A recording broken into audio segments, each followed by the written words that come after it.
Hello everyone, welcome to Education at Your Doorstep. This is Charul and we are going to start the 17th lecture of pollution.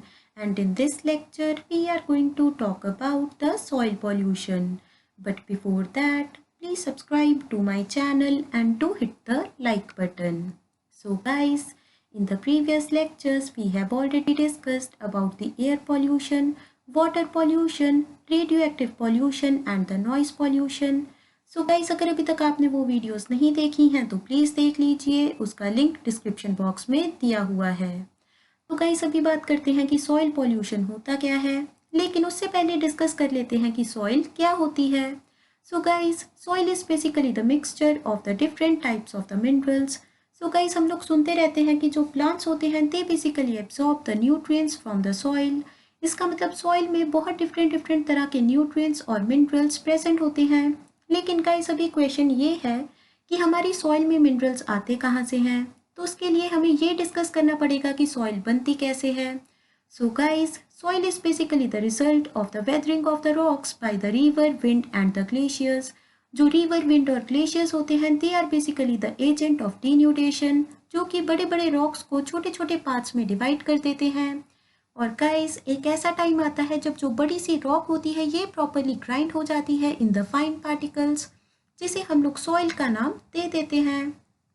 So guys, जो भी हमारे plants होते हैं they basically absorb the nutrients from the soil. इसीलिए जो भी fertilisers, insecticides या फिर पेस्टिसाइड्स होते हैं ये भी हम लोग कहाँ पर डालते हैं, सॉइल में, क्योंकि जो प्लांट्स की रूट्स होती हैं they basically absorb the nutrients from the soil. लेकिन गाइस, अभी क्वेश्चन ये है कि रॉक्स में मिनरल्स कहाँ से आते हैं। तो क्या आपको पता है कि रॉक्स कैसे बनती हैं? सो गाइस, रॉक्स बनती हैं लावा के कूल डाउन होने की वजह से। अभी लावा हमारी अर्थ के सरफेस पर ड्यूरिंग वॉल्केनिज्म आता है। तो गाइस, अगर आपको इन सब चीज़ों के बारे में नहीं पता है तो आप वॉल्केनो बाय चारुल या फिर रॉक्स बाय चारुल वीडियो को सर्च कर सकते हैं, वहाँ पर आपको वीडियोस मिल जाएंगी। सो गाइस, जो सॉइल होती है इसमें organic as well as inorganic compounds present होते हैं। तो ऑर्गेनिक कंपाउंड्स में वो सारे के सारे कंपाउंड्स आ जाते हैं जो कि इजीली डिकम्पोज हो सकते हैं थ्रू द माइक्रोबियल एक्शन। लेकिन इनऑर्गेनिक कंपाउंड्स में सारे के सारे केमिकल्स आ जाते हैं जो कि डिकम्पोज नहीं हो पाते और वो बेसिकली ऑक्सीडाइज हो जाते हैं या फिर रिड्यूस हो जाते हैं। तो गाइस, कौन से ज़्यादा हार्मफुल होते हैं? इनऑर्गेनिक कंपाउंड्स ज़्यादा हार्मफुल होते हैं as compare to the organic compounds. So guys, अभी डिस्कस करते हैं कि सॉइल पोल्यूशन क्या होती है। तो गाइस, अगर हमारी सॉइल में कोई भी ऐसा सब्सटेंस ऐड हो जाता है जिसकी वजह से सॉइल की फिजिकल, केमिकल या फिर बायोलॉजिकल प्रॉपर्टीज़ खराब हो जाती हैं तो इसे हम लोग क्या बोलेंगे, सॉइल पोल्यूशन। फिजिकल प्रॉपर्टीज़ में क्या कुछ आने वाला है, उसका टेक्सचर कैसा है, कलर कैसा है, उसकी जो वाटर होल्डिंग कैपेसिटी है वो कितनी है। लेकिन जो केमिकल प्रॉपर्टीज़ है इसमें क्या आएगा कि उसमें कितने मिनरल्स हैं, किस प्रोपोर्शन में मिनरल्स प्रेजेंट हैं। और बायोलॉजिकल प्रॉपर्टीज़ में क्या आएगा कि सॉइल की प्रोडक्टिविटी कितनी है। तो गाइस, हम लोग कैसे देखेंगे कि सॉइल की क्वालिटी डिक्रीज हुई है या फिर इंक्रीज? तो ये हमें पता चलेगा कि सॉइल की प्रोडक्टिविटी कितनी है। अगर हम लोग सॉइल की प्रोडक्टिविटी को मेज़र कर लें तो इससे हमें सॉइल की क्वालिटी के बारे में पता चल सकता है।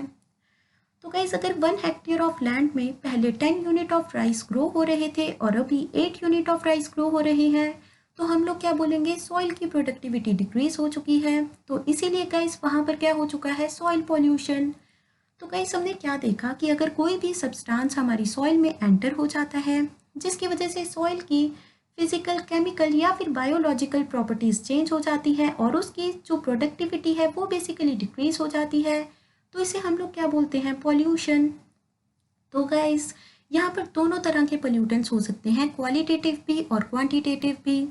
तो हमने देखा था कि अगर ऐसा कोई भी सब्सटेंस हो जो कि बेसिकली नेचुरली हमारे एनवायरनमेंट में प्रेजेंट हो, लेकिन अगर उसकी क्वांटिटी एक लेवल से ज़्यादा हो जाए तो वो बेसिकली पोल्यूटेंट बन जाता है। तो ऐसे पोल्यूटेंट्स भी हमारी सॉइल में प्रेजेंट हैं।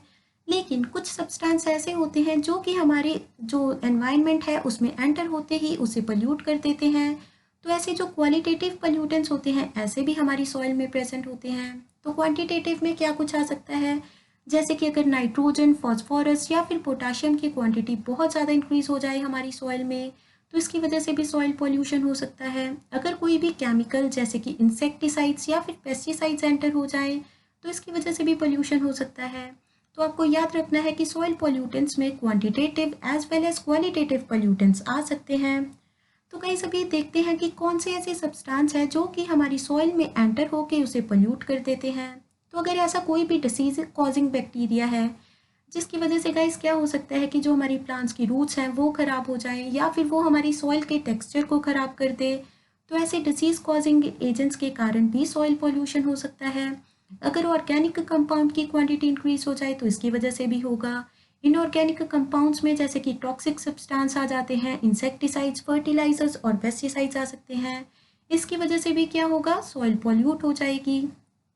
अगर कोई भी रेडियो एक्टिव सब्सटेंस है जैसे कि यूरेनियम हो सकता है, थोरियम हो सकता है, कार्बन 14 हो सकता है, जो कि बेसिकली डिफरेंट डिफरेंट तरह की रेडिएशंस रिलीज करेंगे, जिसकी वजह से क्या होगा, जो भी माइक्रोब्स प्रेजेंट है हमारी सॉइल में जो कि ऑर्गेनिक कंपाउंड्स को डिकम्पोज कर रहे थे, उनकी डेथ हो जाएगी, जिसकी वजह से क्या होगा, सॉइल पॉल्यूट हो जाएगी।